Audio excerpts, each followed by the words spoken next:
નમસ્કાર મિત્રો, સ્વાગત છે ફરી આપનું આ નવા વિડીયોમાં. Video number 2. તો આમાં આપણે ચર્ચા કરવાની છે કે નાલંદા વિશ્વવિદ્યાલયને બખ્તિયાર ખિલજીએ શા માટે સળગાવ્યું, શા માટે એને નષ્ટ કરવાની જરૂરત પડી.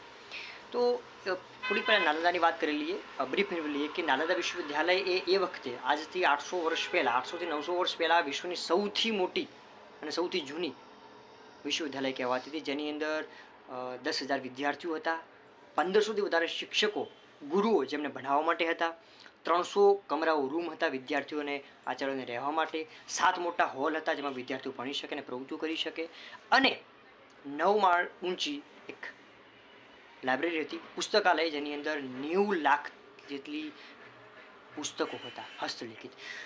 પછી એવો પ્રશ્ન થાય કે શા માટે ખિલજીને શું જરૂર પડી કે તેને વિશ્વવિદ્યાલયને તોડવી પડી, સળગાવવી પડી. એવું કહેવાય છે કે જ્યારે ખિલજીએ એ પુસ્તકાલય વિશ્વવિદ્યાલય સળગાવી ત્યારે 3 મહિના સુધી પુસ્તકો સતત સળગ્યા છે, ત્યારે એનો નાશ થયો છે. એ ભારતની ધરોહરને ખિલજીએ તોડી પાડી. તો આ આપણે વાત કરી રહ્યા છે 1190ના દશકની. એ મતલબ છે 1190થી લઈને 1200 સુધીના સમયગાળાની અંદર આ જ એક વારદાત બની, ભારતને કલંક લાગ્યું કે એ ખિલજી વિશ્વવિદ્યાલય તોડી પાડી.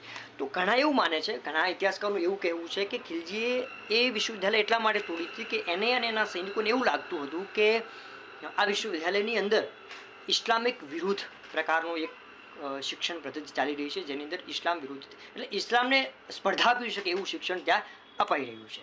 જ્યારે કેટલાક ઇતિહાસકારો એવું માને છે કે ખિલજી જ્યારે ઉત્તર ભારતમાં ચડાઈ કરીને આવ્યો ત્યારે એના ઉત્તર ભારતના ઘણા બધા પ્રદેશોને જીતી લીધા હતા અને પોતાનું પ્રભુત્વ જમાવી લીધું હતું, અને આ દરમિયાન એ ગંભીર રીતે બીમાર પડી ગયું.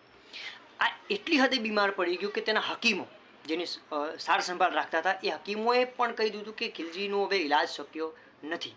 ત્યાંના લોકો તો એટલા સુધી પણ માની લીધું હતું કે હવે ખિલજી ક્યારે બચી શકવાનું નથી, માત્ર થોડાક જ દિવસોમાં તે હવે મૃત્યુ પામી જશે. પરંતુ આ દરમિયાન કોઈને એવી ખિલજીને કોઈ સલાહ આપે છે કે નાલંદા વિશ્વવિદ્યાલયની અંદર આયુર્વેદિક વિભાગના પ્રમુખ આચાર્ય શ્રી રાહુલ શ્રીભદ્ર, જે આયુર્વેદ વિભાગના વડા છે અને આચાર્ય છે, એમની પાસે તમે ઈલાજ કરાવો તો કદાચ તમારું જીવન જીવવું શક્ય બનશે. પરંતુ ખિલજીએ ના પાડી કે ના, મારા ઇસ્લામિક હકીમો કરતાં ભારતીયો ક્યારે મહાન અને કુશળ હોઈ શકે નહીં, એટલે ના પાડતી કે મારે ઈલાજ નથી કરાવવો.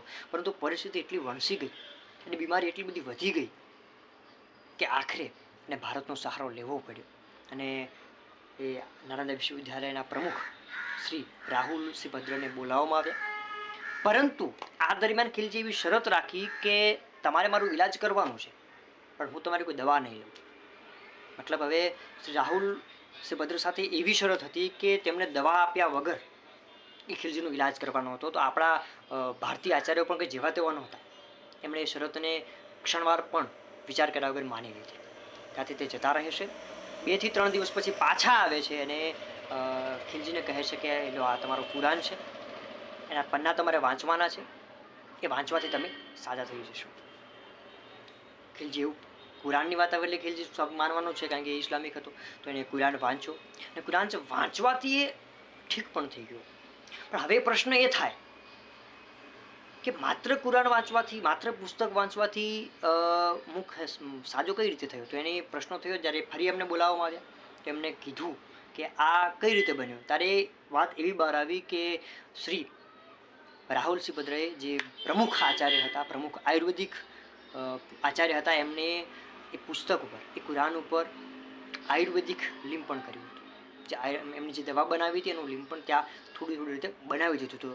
ખિલજી રોજ વાંચતો હતો, અને એક તો શ્વસનમાં એ દવા જવાની છે, અને બીજું કે એ થૂક દ્વારા એ પન્ના ફેરવતો હતો, તો થૂક દ્વારા પણ એનું એ દવા હતી એ એના શરીરમાં ગઈ, અને આ રીતે ખિલજી ઠીક થઈ ગયું. પરંતુ એને આ સહન ના થયું કે ભારતીય હકીમો જેને ના બચાવી શકે અને ના કરી શકે, તે એક ભારતીય કરી બતાવ્યું, અને ભારતીય એક આચાર્ય, વૈદિક આચાર્ય કરી બતાવ્યું. તો એને સહન થયું નહીં, અને એણે એવું નક્કી કર્યું કે હું ભારતના તમામ આ વિશ્વવિદ્યાલયમાં જેટલા પણ પુસ્તકો છે, જેટલી પણ વસ્તુઓ છે, એને હું સળગાવી દઈશ.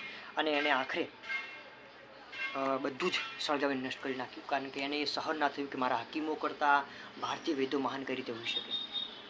પણ એમને એ ખબર નહોતી કે ભારતીય જ્ઞાન, ભારતીય વૈદિક જ્ઞાન એ કેટલું વિશાળ હતું, પણ એની એને સમજ આવી નહીં. ઈર્ષાભાવ જાગ્યો કે હું સાજો થયો છું તો દુનિયામાં બીજા બધા પણ ઘણા સાજા થઈ જવાના છો, તો એને આખી વિશ્વવિદ્યાલય સળગાવી દીધી. અને એ પુસ્તકો 90 લાખ પુસ્તકોને સળગતા આશરે 3 મહિનાથી પણ વધારે સમય લાગ્યો. તો સતત 3 મહિના સુધી એ પુસ્તકો સળગતા રહ્યા છે, ત્યારે એનો નાશ પામ્યો.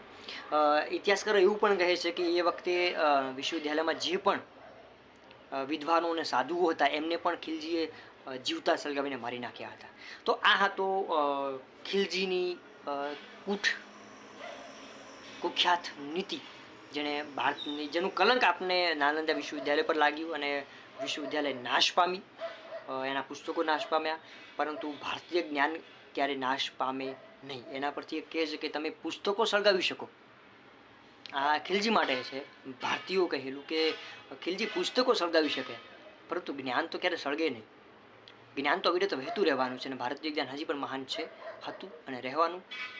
અત્યારે બસ આટલું જ. ફરી ક્યારેક મળીશું બીજા વિડીયો સાથે. અત્યારે રજા આપશો. નમસ્કાર.